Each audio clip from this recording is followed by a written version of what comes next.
اما بعد فاعوذ باللہ من الشیطان الرجیم بسم اللہ الرحمن الرحیم۔ دورہ قرآن سے آج ہم سورہ فرقان اور سورۃ الشعراء اور دیگر صورتوں کے مضامین کا خلاصہ بیان کریں گے۔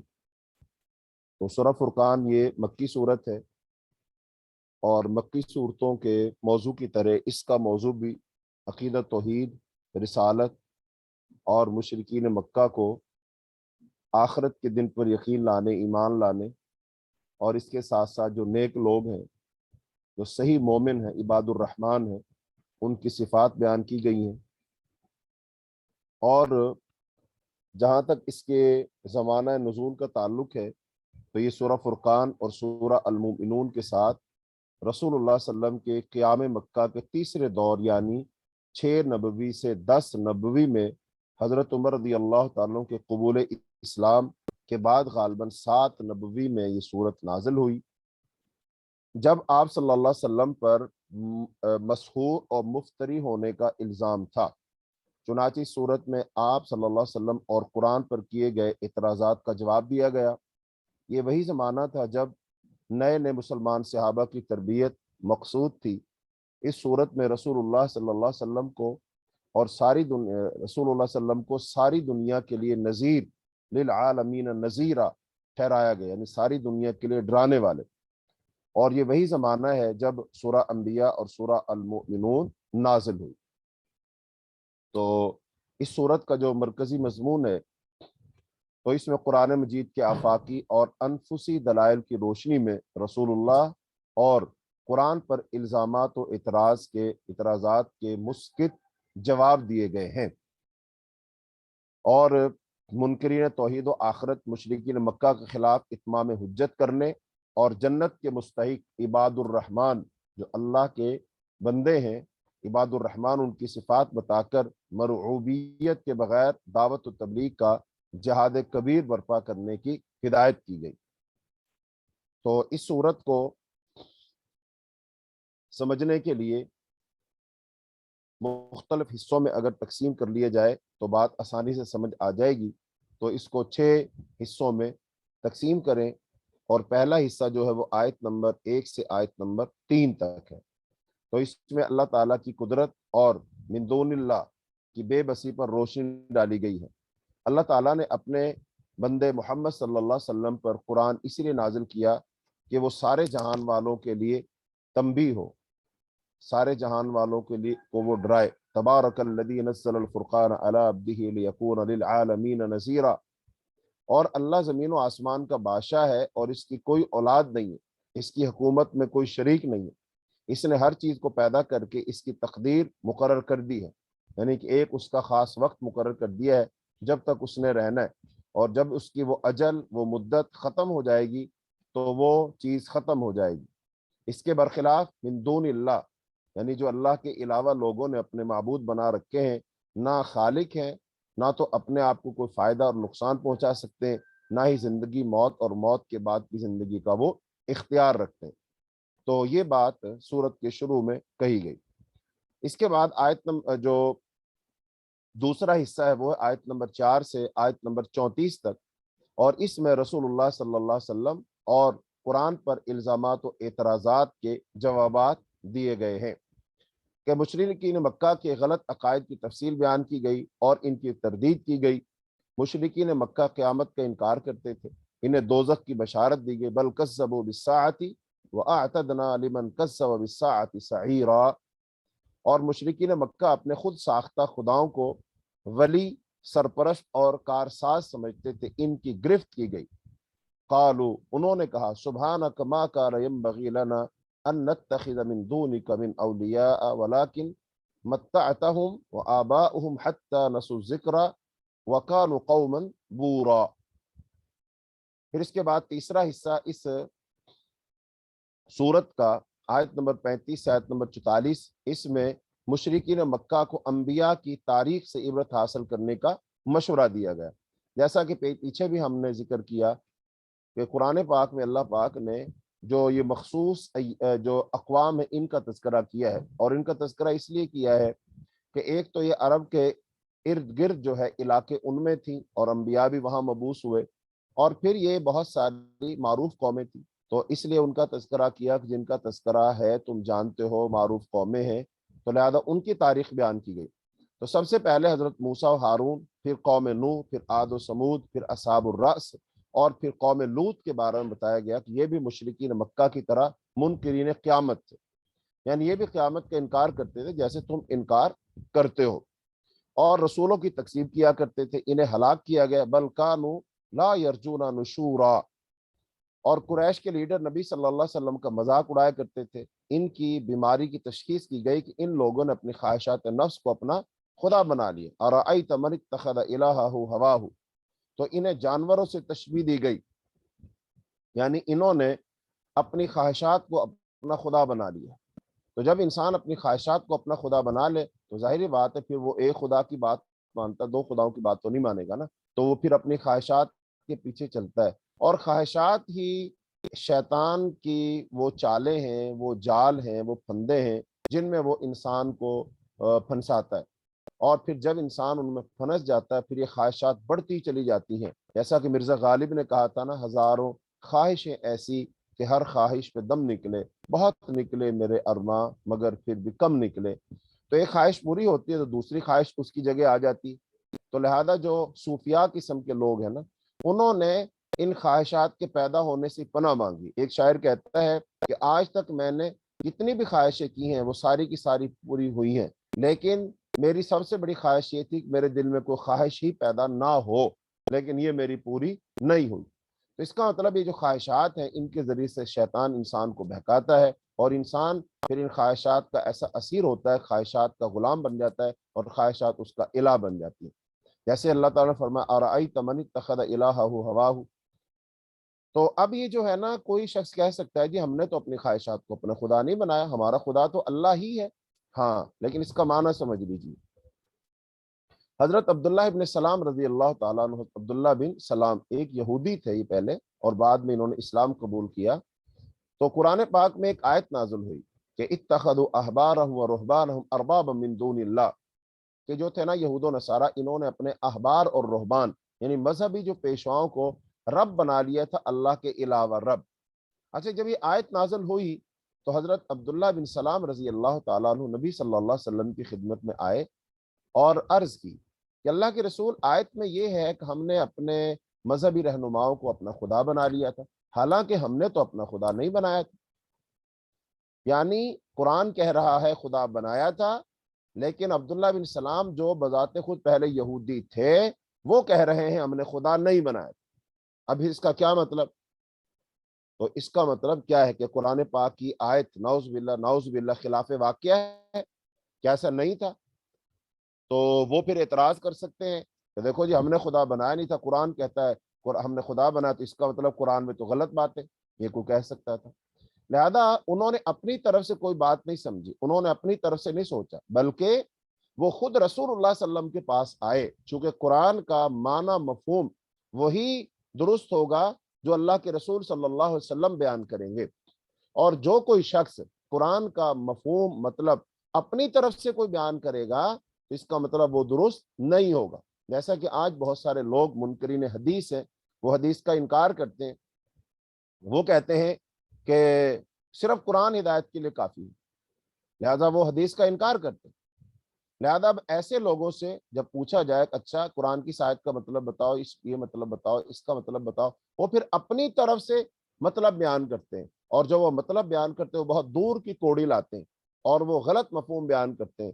اور اگر یہ بات مان لی جائے تو پھر تو ایک ایسا دروازہ کھلے گا قرآن کے بارے میں، جس کے دل میں جو آئے گا وہ کہتا ہی چلا جائے گا۔ لہذا قرآن پاک بھی پھر دوسری کتابوں کی طرح اس میں تحریف ہو جائے گی، لفظی تحریف بھلے نہ بھی ہو لیکن معنوی تحریف ہو جائے گی، لوگ اس کا معنی مفہوم بدل لیں گے۔ اس لیے صحابہ کرام رضی اللہ عنہم اجمعین نے قرآن پاک میں جہاں بھی ان کو کوئی بات سمجھ نہیں آئی، انہوں نے آ کر خود رسول اللہ صلی اللہ علیہ وسلم سے اس کی وضاحت طلب کی، وضاحت پوچھی کہ آپ ہمیں اس کا مطلب بتائیے، جیسا کہ حضرت عبداللہ بن سلام رضی اللہ تعالیٰ۔ تو یہاں سے یہ بات معلوم ہوئی کہ قرآن کو سمجھنے کے لیے سب سے مستند ذریعہ وہ حدیث رسول صلی اللہ علیہ وسلم ہے۔ اور آپ نے پھر فرمایا بھی تھا انی اوتیت القرآن ومثلہ معہ، کہ اللہ نے مجھے قرآن دیا اور قرآن کی جیسی ایک اور چیز عطا فرمائی، تو وہ قرآن کی جیسی اور چیز کیا ہے؟ وہ حدیث ہے۔ اور قرآن میں بھی ابراہیم علیہ السلام کی دعا ہے، وہاں پر یہ ذکر ربنا وبعث فیہم رسولا منہم یتلو علیہم آیاتی ویزکیہم ویعلمہم الکتاب والحکمہ، کہ وہ انہیں کتاب سکھائے اور حکمت سکھائے۔ اب قرآن کتاب سے مراد تو قرآن اور حکمت سے مراد کیا؟ حدیث۔ تو اس کا مطلب حدیث حجت ہے، دین میں حدیث حجت ہے۔ اچھا، بہرحال حضرت عبداللہ ابن السلام رضی اللہ تعالیٰ عنہ وہ آئے اور آ کر کہا اللہ کے رسول ہم نے تو نہیں بنایا تھا خدا، لیکن قرآن کہتا ہے خدا بنایا، اس کا کیا مطلب؟ تو آپ صلی اللہ علیہ وسلم نے ان سے ایک سوال پوچھا کہ یہ بتاؤ تمہارے مذہبی رہنما جب کسی چیز کو حلال قرار دیتے تو کیا تم اس کو حلال نہیں مانتے؟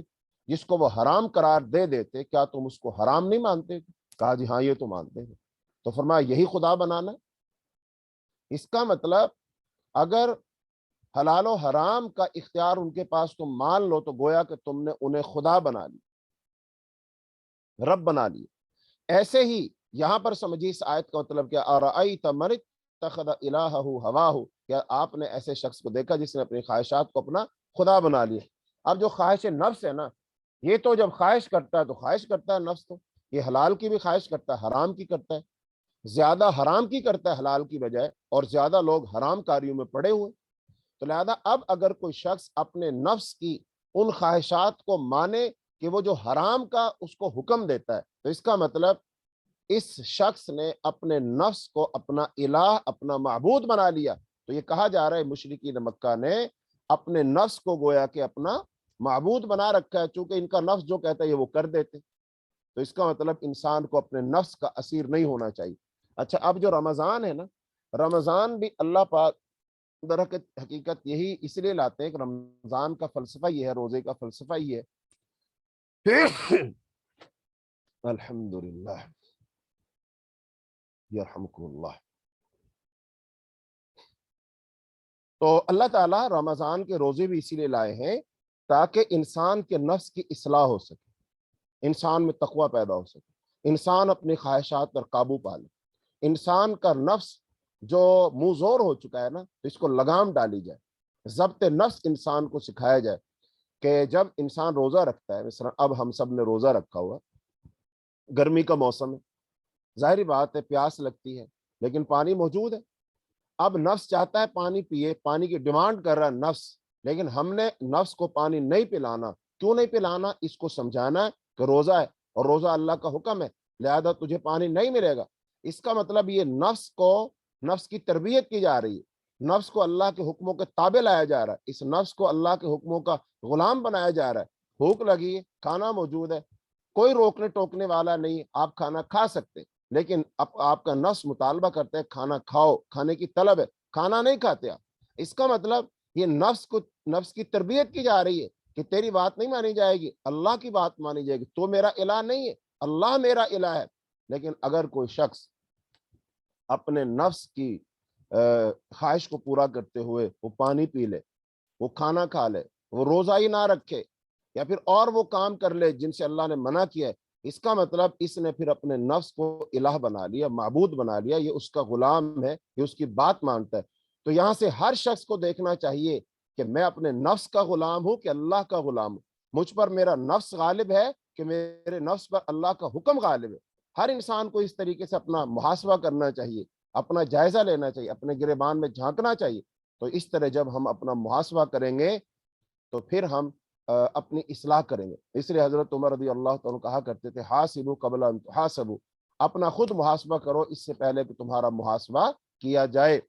اب اگر اپنا محاسبہ خود کریں گے ہمارے پاس اصلاح کا موقع ہوگا، لیکن جب ہمارا محاسبہ کیا جائے گا، یعنی فرشتے ہمارا محاسبہ کریں گے، پھر ہمارے پاس اصلاح کا موقع نہیں ہوگا۔ تو لہذا ان کو بتایا گیا کہ اپنے نفسوں کو اپنا الہ مت بناؤ۔ اس کے بعد چوتھے حصے میں آیت نمبر 45 سے 54 آیت میں رسول اللہ صلی اللہ علیہ وسلم کو قرآن کے آفاقی اور انفسی دلائل سے دعوت و تبلیغ کا جہاد کبیر برپا کرنے کی ہدایت کی گئی، کافروں کے آگے نہ جھکنے کی ہدایت بھی کی گئی، اور دلائل آفاق سے یعنی اس کائنات پر غور کر کے پھر توحید اور آخرت پر استدلال کیا گیا۔ فرمایا فلا تطع الکافرین وجاہدہم بہ جہادا کبیرا، جہاد کبیر کرو اور ان کی اطاعت مت کرو۔ اور پھر 5ویں حصے میں آیت نمبر 55 سے آیت نمبر 62 میں رسول اللہ صلی اللہ علیہ وسلم کو توکل، حمد اور تسبیح و سجود کے ساتھ شرک کی تردید اور توحید کے اثبات کا کام جاری رکھنے کی ہدایت کی گئی۔ فرمایا وتوکل علی الحی الذی لا یموت وسبح بحمدہ وکفی بہ بذنوب عبادہ خبیرا۔ اور آزادی اختیار کی وضاحت کی گئی، فریڈم آف چوائس۔ ہر شخص کو مذہبی آزادی حاصل ہے، جو چاہے قرآن کی نصیحت کو قبول کر سکتا ہے اور شکر گزار بن سکتا ہے۔ لمن اراد ان یذکر او اراد شکورا، یعنی کہ انسان کو اللہ نے آزاد پیدا کیا اور اس کو ارادہ اختیار کی قوت سے نوازا ہے، اور یہی انسان کا خاص ہے، یہی انسان کی خصوصیت ہے، اور اسی وجہ سے انسان کے امتحان ہے۔ اب اگر میں آپ سے پوچھوں، بتاؤ ہم سب رمضان ہے نا، سب دعائیں کرتے ہیں، جنت مانگتے ہیں اللہ سے، اللہ مجھے جنت عطا فرما، یا اپنے جو فوت شدگان ہوتے ہیں ان کے لیے جنت کا سوال کرتے ہیں، لیکن ہر چیز کی ایک قیمت ہوتی ہے، ہر چیز کی ایک قیمت ہوتی ہے، بغیر قیمت کی کوئی چیز نہیں ملتی۔ کوئی بھی چیز آپ خریدو دنیا میں، کوئی بھی چیز لوگے، اس کی آپ کو قیمت ادا کرنی پڑے گی۔ اب سوال کیا جائے، بتاؤ جنت کی قیمت کیا ہے؟ جنت ہم چاہتے ہیں، ہاں جنت ہم چاہتے ہیں، پھر جنت کی قیمت کیا ہے؟ سوال یہ، اور کیا میں پھر وہ قیمت ادا کرنے کے لیے تیار ہوں یا نہیں؟ یہ سوال ہے۔ تو یاد رکھیے، جنت کی قیمت ہے، اور جنت کی قیمت کیا ہے؟ انسان اپنی آزادی اللہ کو عطا کر دے، انسان اپنی آزادی اللہ کو دے دے، انسان اپنی آزادی کو اللہ کی غلامی میں تبدیل کر دے۔ مثلا ہر انسان آزاد ہے، وہ جو چاہے کرے، جو چاہے کھائے پیے دیکھے سنے بولے، جو چاہے کرے، آزادی اس کو، لیکن وہ کیا کرتا ہے؟ کہتا نہیں، میں اپنی آزادی کو اپنی مرضی سے، اپنے دل کی خوشی سے اللہ کی غلامی میں دیتا ہوں، یعنی کہ میرا دل جو چاہے گا میں وہ نہیں کروں گا، بلکہ اللہ جو چاہے گا، جو اللہ کی منشا ہوگی، جو اللہ کی مرضی ہوگی، لہذا میں وہ کروں گا۔ تو اس کا مطلب اس شخص نے جنت کی قیمت ادا کر دی۔ اور جو شخص کہتا نہیں میں آزاد رہوں گا، میرے دل میں جو آئے گا میں وہ کروں گا، جو چاہے گا میں کھاؤں گا پیوں گا دیکھوں گا سنوں گا بولوں گا پہنوں گا، جب چاہے گا سوؤں گا اٹھوں گا، جیسے چاہوں گا کاروبار کروں گا، خوشی غمی مناؤں گا، شادی بیاہ رچاؤں گا، جو چاہے میرا دل جیسے کروں گا، اس کا مطلب اس نے اپنی آزادی اللہ کی غلامی میں تبدیل نہیں کی، تو ایسا شخص باغی سرکش نافرمان ٹھہرا، اور اس کو اللہ کی جنت نہیں ملے گی۔ تو اس لیے ہم سب کو اگر جنت چاہیے تو پھر ہم اپنی آزادی کو اللہ تعالیٰ کی غلامی میں تبدیل کرتے۔ چھٹے اور آخری حصے میں آیت نمبر 63 سے آیت نمبر 77 میں بد کردار مشرکین کو بتایا گیا کہ وہ اپنے کردار پر غور کریں، اور رسول اللہ صلی اللہ علیہ وسلم اور ان کے مخلص صحابہ کے کردار پر غور کریں، یعنی جو عباد الرحمن ہیں، جو اللہ کے خالص بندے ہوتے ہیں، ان کی صفات بیان کی گئی ہیں کہ اللہ کی صفات کیا ہیں، اللہ کے نیک بندوں کی صفات کیا ہے، ان کی خوبیاں کیا ہیں، اللہ کے پسندیدہ لوگ کون سے ہوتے ہیں، ان کے کام کاج، ان کی سوچ فکر، ان کے شب و روز، ان کے دن رات کیسے ہوتے ہیں، کیسے گزرتے ہیں وہ، تو لہذا وہ بیان کی گئی۔ تو ایمان لا کر اپنے اندر جنت کے مستحق عباد الرحمن کی صفات پیدا کریں۔ خدائے مہربان کے نیک بندوں عباد الرحمن کی 12 جامع صفات یہاں گنوائی گئی ہیں۔ ان کی عبادات، ان کا طرز تبلیغ، ان کا خوف قیامت، مالی معاملات میں ان کا اعتدال، توحید پر ان کی ثابت قدمی، زنا، قتل، جھوٹی گواہی اور لغویات جیسے بڑے گناہوں سے ان کا اجتناب اور پرہیز، آیات الہی پر غور و فکر اور توجہ، اور اپنے اہل و عیال کے بارے میں ان کی فکر مندی پر روشنی ڈالی گئی ہے۔ تو ان جامع آیات سے معلوم ہوتا ہے کہ ایک مسلمان کی شخصیت ہمہ جہتی ہونی چاہیے۔ فرمایا اللہ تعالیٰ نے زمین پر عاجزی سے چلتے ہیں، جو عباد الرحمن ہوتے ہیں وہ زمین پر کیسے چلتے ہیں؟ عاجزی سے، یمشون علی الارض ہونا۔ اور جب یہ دوسری ان کی صفت کیا ہے؟ جاہل لوگوں کے الجھنے پر سلام کر کے رخصت ہو جاتے ہیں۔ وَإِذَا خَاطَبَهُمُ الْجَاهِلُونَ قَالُوا السَّلَامَ، سجدے اور قیام میں راتیں گزارتے۔ وَالَّذِينَ يَبِيتُونَ لِرَبِّهِمْ سُجَّدًا وَقِيَامًا، دوزخ کے عذاب سے پناہ کی دعائیں کرتے رہتے، رَبَّنَا اصرف عَنَّا عَذَابَ جَهَنَّمَ، اور مالی معاملات میں اعتدال کا رویہ اختیار کرتے ہیں، بخل اور اسراف سے بچتے ہیں۔ یہ بخل اور اسراف دو انتہائیں، بخل ایک انتہا خرچ ہی نہیں کرنا، اور اسراف دوسری انتہا اتنا خرچ کرنا بے حد و حساب۔ تو ایک مومن بندہ کہاں رہتا ہے؟ درمیان کا رستہ اختیار کرتا ہے، اعتدال کا رستہ اختیار کرتا ہے۔ تو اللہ نے جو عباد الرحمان کی صفت بیان فرمائی، ولم یسرفو ولم یقتروا وکان بین ذالک قواما، اور پھر اللہ کی دعا کے ساتھ کسی اور سے دعا نہیں کرتے، صرف اور صرف اللہ سے دعا کرتے ہو، اللہ سے دعا کرتے تو پھر کسی اور کو نہیں پکارتے، لا يدعون مع اللہ الہا آخر، اور ناحق کسی کو قتل نہیں کرتے، ولا یقتلون النفس التي حرم اللہ الا بالحق، اور زنا نہیں کرتے، ولا یزنون، جھوٹی گواہی نہیں دیتے، ولا یشهدون الزور، لغو اور بےہودہ باتوں سے باوقار طریقے سے اجتناب کرتے، وَإِذَا مَرُّوا بِاللَّغْوِ مَرُّوا كِرَامًا، اللہ کی آیات کو توجہ سے سنتے، اندھے اور بہرے نہیں بنتے، وَإِذَا ذُكِّرُوا بِآيَاتِ رَبِّهِمْ لَمْ يَخِرُّوا عَلَيْهَا صُمًّا وَعُمْيَانًا، اور اپنی اولاد اور اپنی بیویوں کے لیے دعا کرتے، ربنا حب لنا من ازواجنا وذرياتنا قرة اعین وجعلنا للمتقین اماما،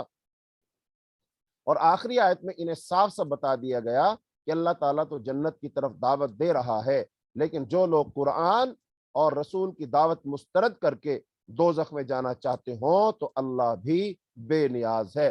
تو لہذا اس صورت کا مرکزی مضمون ثابت ہوا کہ رسول اللہ صلی اللہ علیہ وسلم کو آپ کی ذات اور قرآن پر الزامات و اعتراضات کے مسکت جواب دینے، منکرین توحید و آخرت مشرکین مکہ خلاف اتمام حجت کرنے، جنت کے مستحق عباد الرحمن کی صفات بتا کر کسی بھی مرعوبیت کے بغیر قرآن مجید کے آفاقی اور انفسی دلائل کی روشنی میں دعوت و تبلیغ کا جہاد کبیر کرنے کی ہدایت کی گئی ہے۔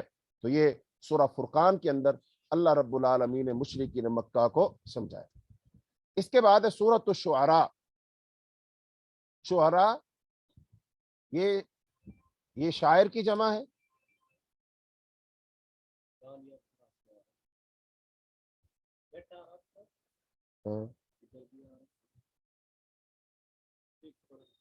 السلام علیکم ورحمۃ اللہ وبرکاتہ۔ جی آواز آ رہی ہے؟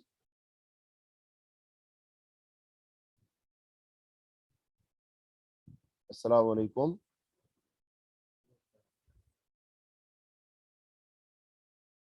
اچھا جی، تو سورۃ الشعراء، تو سورۃ الشعراء شروع کرنے سے پہلے یہ ڈائری پکڑو،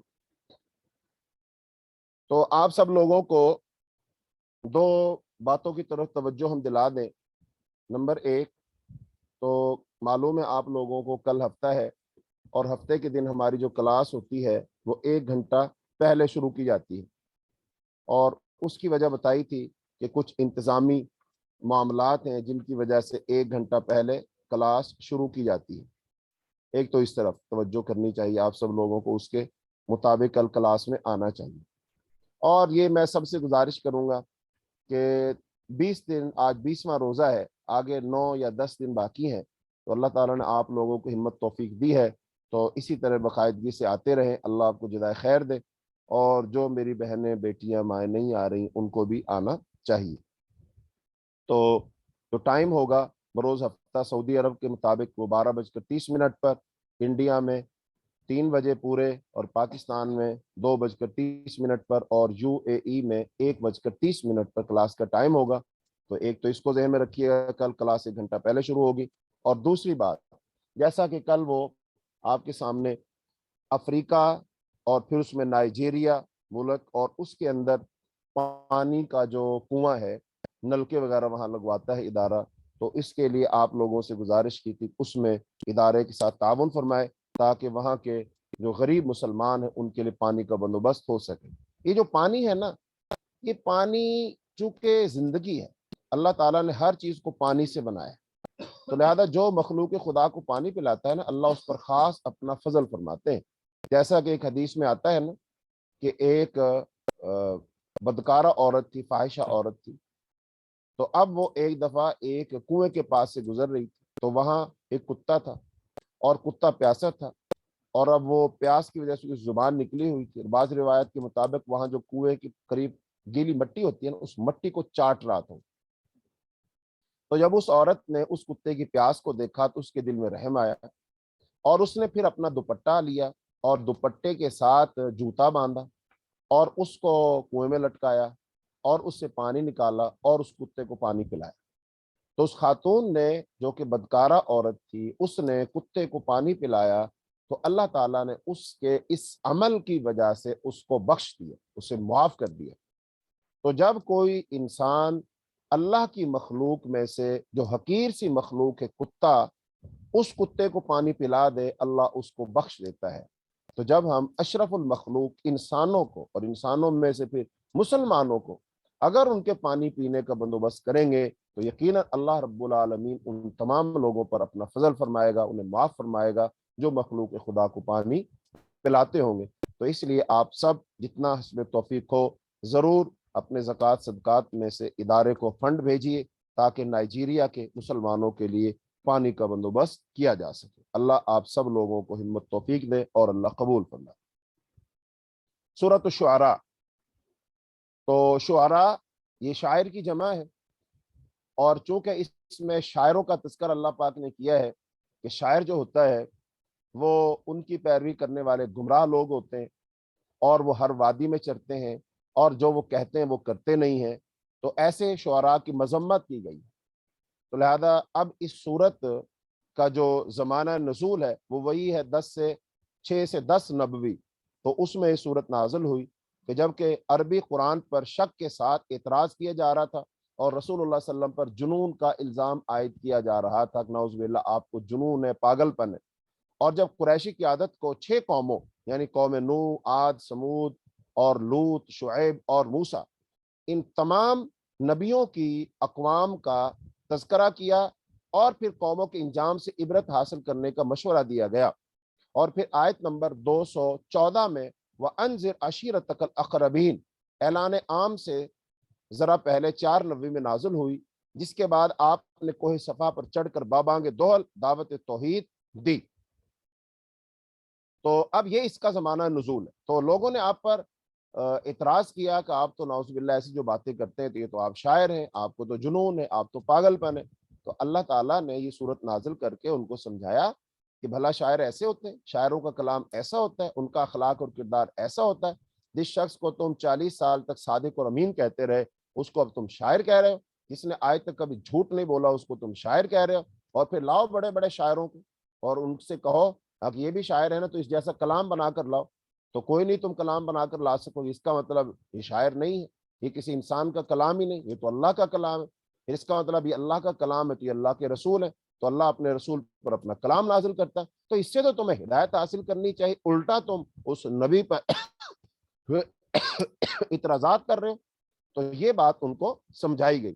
تو اس صورت کا جو مرکزی مضمون ہے وہ کیا ہے کہ تمام انبیاء نے اللہ رب العالمین کی عبادت اور اپنی اطاعت کی دعوت دی، عرضی، زمینی اور تاریخی دلائل کی روشنی میں اللہ کی عزیزیت اور رحیمیت تسلیم کر کے قرآن پر ایمان لاؤ۔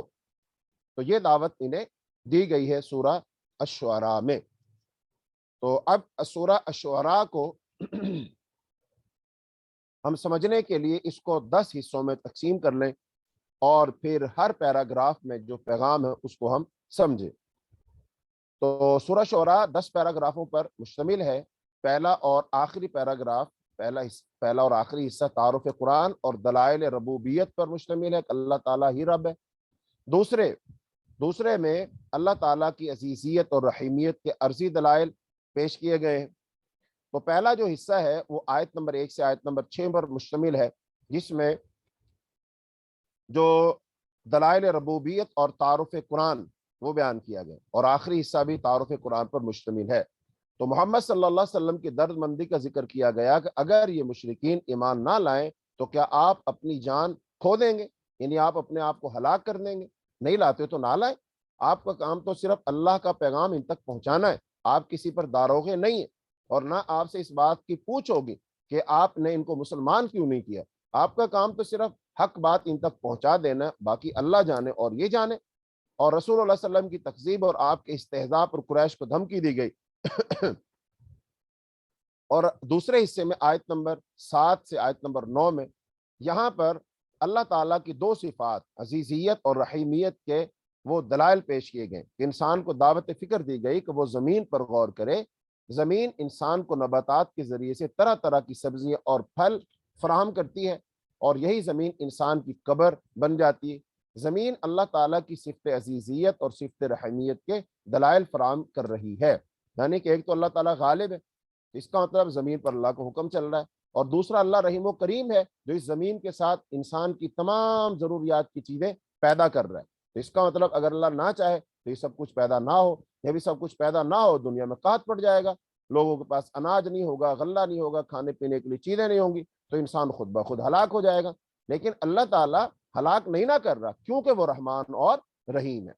اس کے بعد آیت نمبر 10 سے آیت نمبر 68 میں حضرت موسیٰ علیہ السلام کا قصہ اور فرعون کا جو قصہ ہے, قصہ موسیٰ اور فرعون کے تاریخی دلائل پر وہ بات کی گئی ہے کہ فرعون اور آل فرعون کی ہلاکت سے اللہ تعالیٰ کی عزیزیت, کہ اللہ تعالیٰ غالب ہے, اللہ جب چاہے جو چاہے کر سکتا ہے. کوئی بڑے سے بڑا انسان, بڑے سے بڑا جابر, کوئی بادشاہ اللہ تعالیٰ کے فیصلوں کو ٹال نہیں سکتا.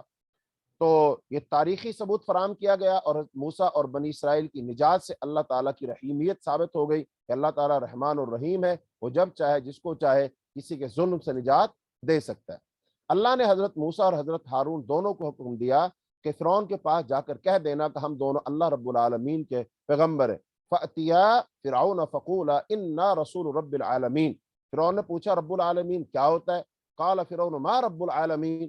حضرت موسیٰ نے اپنی تقریر جاری رکھی, لیکن فرعون نے اپنے درباریوں سے کہا کہ جو رسول تم لوگوں کی طرف بھیجا گیا وہ تو پاگل مجنون ہے. قال ان رسولکم الذی ارسل الیکم لمجنون. تو فرعون نے حضرت موسیٰ کو دھمکی دی کہ اگر میرے سوا کسی کو الہ بناؤ گے تو میں تمہیں جیل بھیج دوں گا. فرعون نے درباریوں کو اپنی رائے دی کہ یہ ایک بڑا ماہر جادوگر ہے, یہ تم لوگوں کو اپنے جادو کے زور سے تمہاری سرزمین سے بے دخل کرنا چاہتا ہے, تمہاری کیا رائے؟ تو فرعون نے حضرت موسیٰ سے مقابلے کے لیے سارے شہروں سے جادوگر بلوائے. ایک دن مقرر ہوا, جادوگروں نے انعام کی ضمانت مانگی. فرعون نے نہ صرف انعام کی ضمانت دی بلکہ یہ بھی کہا کہ میں دربار میں تمہیں مقرب بنا کر رکھوں گا, یعنی خاص دربار میں تمہیں عہدے دوں گا اگر تم جیت گئے اور تم نے موسیٰ کو ہرا دیا چونکہ جادوگر. اچھا, اب یہ ساری باتیں مکہ کے مشرکین کو سنائی جا رہی ہیں اور رسول اللہ صلی اللہ علیہ وسلم کو تسلی دی جا رہی ہے کہ دیکھو آپ سے پہلے موسیٰ علیہ السلام کو بالکل مجنون کہا گیا, پاگل کہا گیا اور ان کو نکالنے کی دھمکی دی گئی, اور یہی باتیں تم سے کی گئی ہیں. اس کا مطلب یہ پہلے سے طریقہ چلتا آ رہا ہے, لوگ نبی اور رسولوں کے ساتھ ایسا ہی کرتے ہیں. لیکن انجام دیکھو کیا ہوا. انجام میں یہ الزام لگانے والے جیتے کہ اللہ کے رسول اور اللہ کے رسول کے پیروکار جیتے.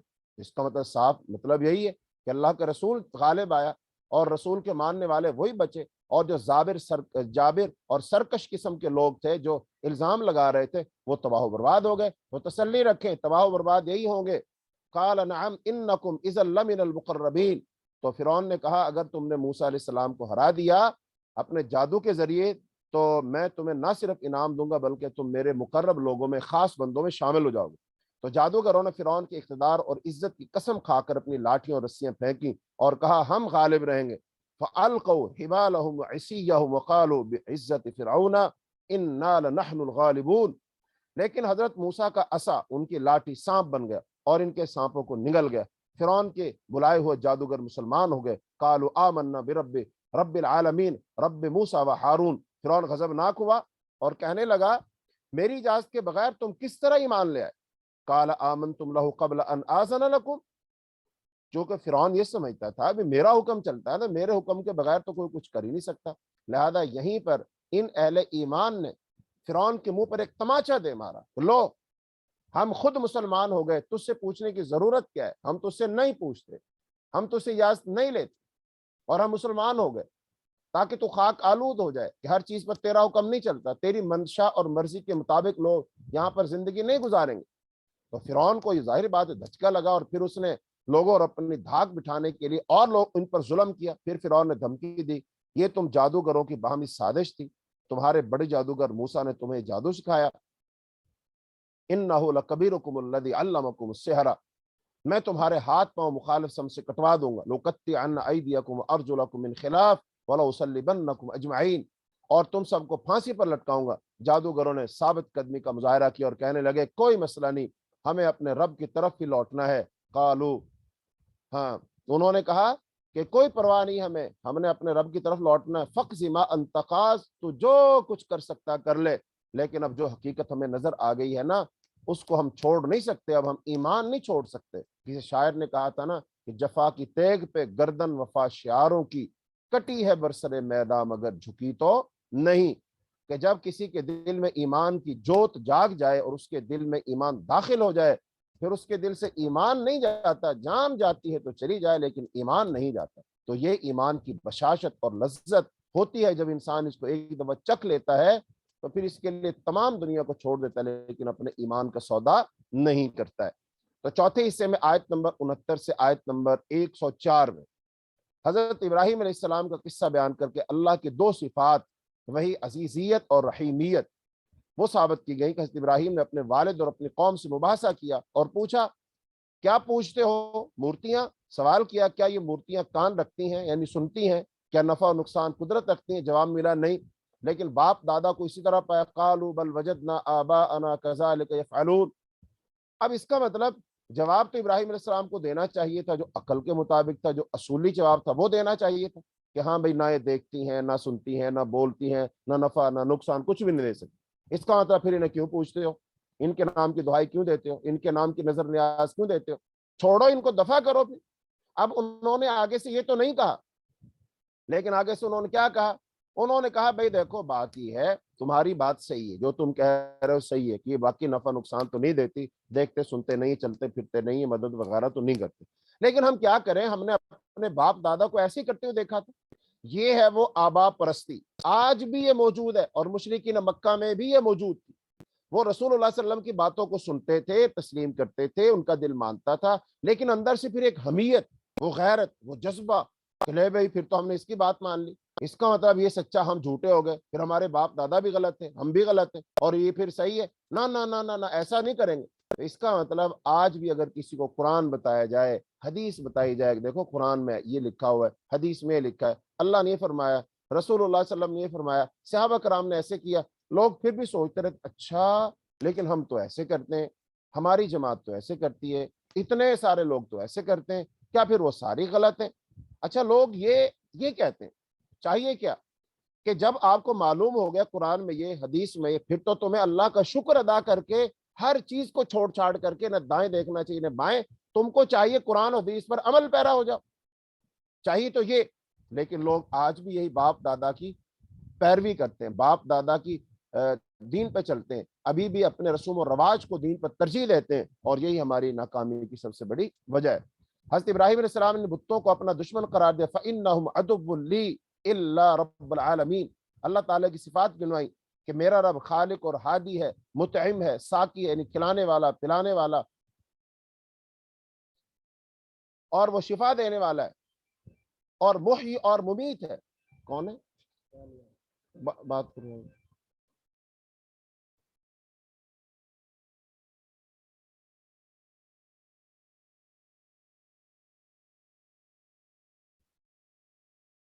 دکھا دو یار۔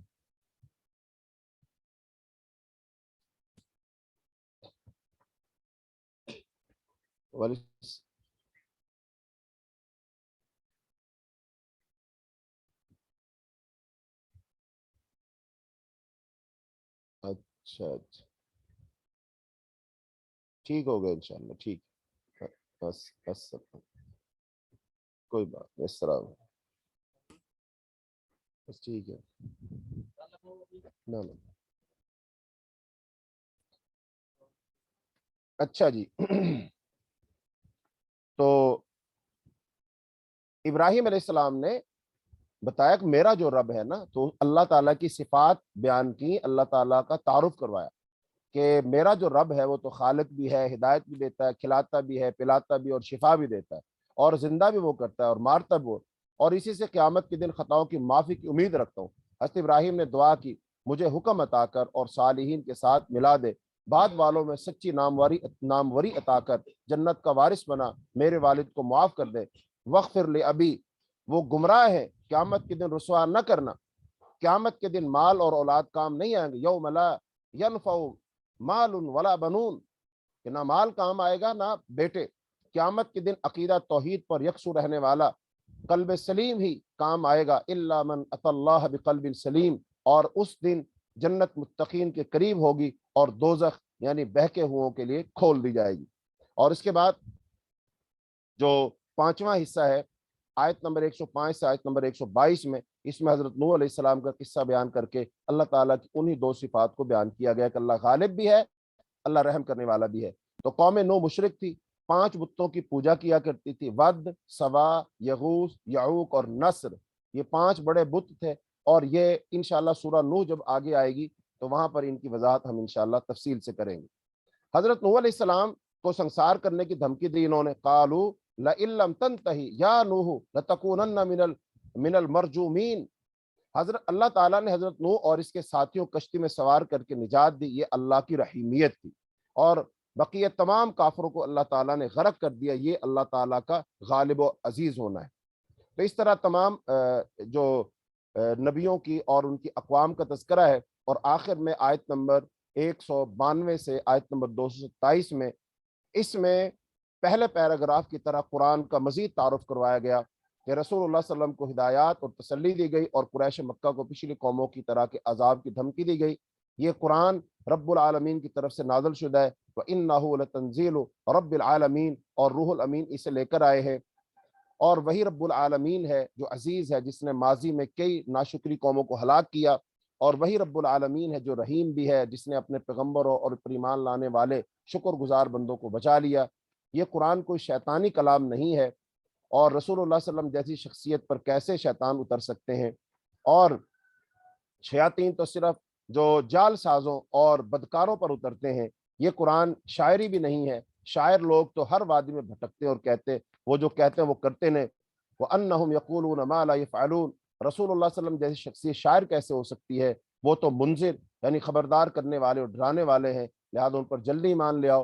پھر رسول اللہ صلی اللہ علیہ وسلم کو ہدایت دی گئی کہ آپ اپنے قریبی خاندان والوں کو خبردار کریں، ایمان لانے والوں پر شفقت کریں، اور اللہ پر ہی توکل کریں جو عزیز اور رحیم ہے۔ اور ہلاکت اقوام کا ایک اصول بیان کیا گیا کہ ڈرانے والا، خبردار کرنے والے رسولوں کی بعثت کے بغیر قومیں ہلاک نہیں کی جاتی، یعنی اللہ تعالیٰ پہلے قوموں میں ڈرانے والا، سمجھانے والا بھیجتا ہے، لیکن جب وہ نہیں مانتے پھر ان کو ہلاک کرتا ہے۔ یعنی منذرین یعنی ڈرانے والے رسولوں کی بعثت کے بغیر ہم نے کوئی بستی ہلاک نہیں کی، اور محمد صلی اللہ علیہ وسلم کو توحید و دعا اختیار کرنے، توحید دعا یعنی کہ دعا میں توحید اختیار کرنا، صرف اللہ کو پکارنا اختیار کرنے کا حکم دیا گیا۔ دعا میں شرک کرنے والے اللہ کے عذاب کے مستحق ہو جاتے ہیں۔ فلا تدع مع اللہ الہا آخر فتکون من المعذبین۔